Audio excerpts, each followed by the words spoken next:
Сәлеметсің бе? Мен сені бүгін ғалымдардың рөлін ойнауға және зерттеу жұмысын жүргізуге шақырғалы отырмын. Біз бүгін ағаштардың қасиетін зерттейтін боламыз, иә? Сая, енді қара, сенің алдыңда ағаш, темір, мата және қағаз тұр. Енді қазір ең бірінші біз темірді суға салып көрейікші. Қалай болады екен? Бірге көрейік. Қалай ойлайсың? Темір суға батты ма, батқан жоқ па? Батып кетті, дұрыс айтасың.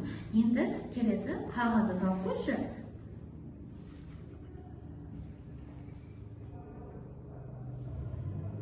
Ал Сая, қалай болды? Ол батып кетті. Суға батып кетті қағаз, иә? Енді келесі матаны салып көр. Сая, қалай ойлайсың? Мата суға батты ма? Батып кетті. Батып кетті, иә? Дұрыс айтасың. Сая, енді мынау ағашты салып көрші. Қалай ойлайсың?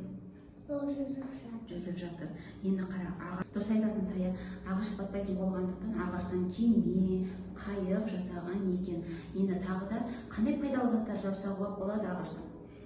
Ағаштан айдаһардың мүсесін жасауға болады.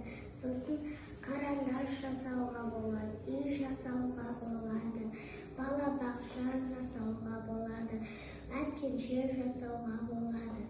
Жарайсың. Бүгінгі біздің зерттеу жұмысымызда біз ағаштың қасиетін анықтадық, иә? Өте тамаша, жарайсың.